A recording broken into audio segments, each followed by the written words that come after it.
नमस्कार दोस्तों, आज की ताजा खबर। बिल गेट्स को सताया एआई का डर, बोले इंसान की जगह ले लेगा मशीन। तो वहीं दूसरी तरफ ट्रम्प का टैरिफ बम से हड़कंप, 25% टैरिफ का ऐलान। जहां एक तरफ ये सब कुछ चल रहा है तो वहीं दूसरी तरफ चीन के बाद भारत पर अमेरिकी शक, रिश्ते में बढ़ेगा तनाव। जियोपॉलिटिक्स में बहुत कुछ चल रहा है, जानने को मिलेगा बहुत कुछ। आइए जानते हैं इन खबरों को विस्तार से। अमेरिका में नशे की लत से जुड़ा एक नया विवाद गर्मा गया है। अमेरिका में हजारों जिंदगियां लील चुके फेंटानिल नाम के घातक ड्रग को लेकर अब अमेरिका में नए दावे किए हैं। अमेरिकी खुफिया एजेंसी की ताजा रिपोर्ट में अब उंगलियां भारत की तरफ भी उठाई गई है। यह दावा हाल ही में अमेरिकी प्रशासन की एक रिपोर्ट में किया गया है, जिसमें अमेरिका के सामने मौजूद संभावित खतरे का विस्तृत विश्लेषण किया गया है। इस रिपोर्ट को मंगलवार को अमेरिका खुफिया प्रमुख तुलसी गैबार्ड के कार्यालय से जारी किया गया। फेंटानिल एक बेहद ताकतवर दर्द निवारक दवा है जो मॉर्फिन से कई गुना अधिक प्रभावी होता है। पिछले कुछ वर्षों में अमेरिका में नशे की लत और ओवरडोज से होने वाली मौतों का एक बड़ा कारण यही ड्रग बना है। इस संकट के लिए अमेरिका लंबे समय से चीन को जिम्मेदार ठहराता रहा। अमेरिका का आरोप है कि चीन से बड़ी मात्रा में गैर कानूनी रूप से फेंटानिल और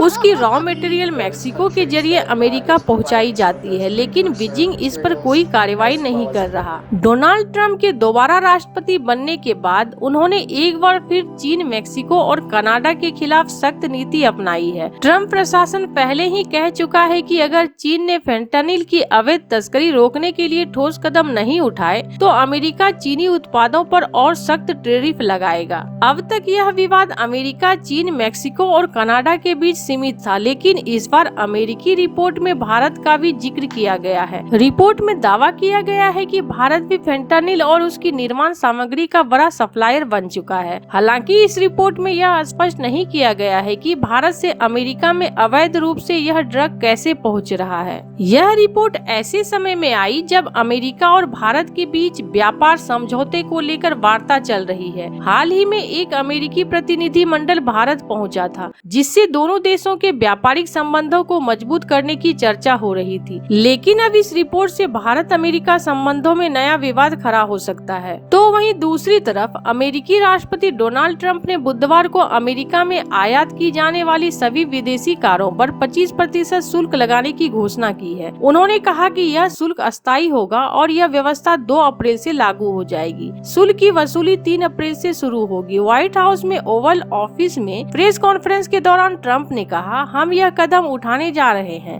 जिससे उन सभी कारों पर 25% शुल्क लगेगा जो संयुक्त राज्य अमेरिका में नहीं बनी है। यह अस्थायी कदम होगा। हम 2.5% शुल्क से शुरुआत करेंगे जो वर्तमान में लागू है और इसे फिर 25% तक बढ़ा देंगे। ट्रंप ने यह भी कहा कि इस कदम से अमेरिकी आर्थिक वृद्धि को बढ़ावा मिलेगा। उन्होंने कहा, यह विकास को तेज करेगा जैसे आपने पहले कभी नहीं देखा। लेकिन यदि आप अपनी कार अमेरिका में बनाते हैं तो उस पर कोई शुल्क नहीं लगेगा। यह घोषणा उस समय आई जब ट्रंप के प्रशासन द्वारा व्यापार से जुड़े और भी कठोर कदम उठाने की योजना बनाई जा रही है। 2 अप्रैल को ट्रंप ने मुक्ति दिवस के रूप में नामित किया। इस दिन वह आयातित वस्तुओं पर एक व्यापक पारस्परिक शुल्क प्रणाली पेश करने वाले हैं। उनका प्रशासन यह मानता है कि अमेरिका के व्यापारिक साझेदार द्वारा जबरन कर लगाए जा रहे हैं। ट्रंप का यह कदम जो बाजार में उतार चढ़ाव और निवेशकों, कॉर्पोरेट दिग्गजों और उपभोक्ताओं में चिंता बढ़ रही है। फरवरी में ट्रंप ने बिना किसी विस्तृत जानकारी में आयातित वाहनों पर 25% शुल्क लगाने का विचार साझा किया था और सोमवार को यह संकेत दिया कि यह शुल्क जल्द ही लागू हो सकते हैं। ट्रंप ने कहा कि शुल्कों को लागू करने का उद्देश्य अमेरिकी औद्योगिकी क्षेत्र को फिर से जीवित करना है और राजस्व उत्पन्न करना है। उन्होंने यह भी कहा कि कुछ आगामी पारस्परिक शुल्क अपेक्षा से हल्के हो सकते हैं। उन्होंने कहा, हम इसे बहुत ही लचीला बनाएंगे। मुझे लगता है कि लोग हैरान होंगे। यह कई मामलों में उस शुल्क को कम होगा जो कि दशकों से लगा रहे थे। अमेरिकी राष्ट्रपति ने यह भी संकेत दिया कि वे चीन के टिकटॉक से संबंधित एक समझौते के लिए शुल्कों में मामूली कटौती दे सकते हैं। उन्होंने कहा, टिकटॉक के मामले में चीन को इसमें एक भूमिका निभानी होगी। मैं सोचता हूँ कि वे ऐसा करेंगे। शायद मैं शुल्कों में थोड़ी कटौती करूंगा या कुछ और करूंगा ताकि यह समझौता हो जाए। यह टिप्पणी ट्रम्प के पहले की नीति से हटकर है। पहले उन्होंने चीन पर आयात शुल्क बढ़ाने की धमकी दी थी और भारत सहित अन्य देशों पर भी पारस्परिक शुल्क लगाने की योजना बनाई थी। उनके प्रशासन ने चीन पर बढ़ते व्यापार प्रतिबंधों को लागू किया, जिसमें टिकटॉक को चीनी स्वामित्व को लेकर प्रमुख विवाद है। ट्रम्प ने कहा कि टिकटॉक को खरीदने के कई तरीके हैं।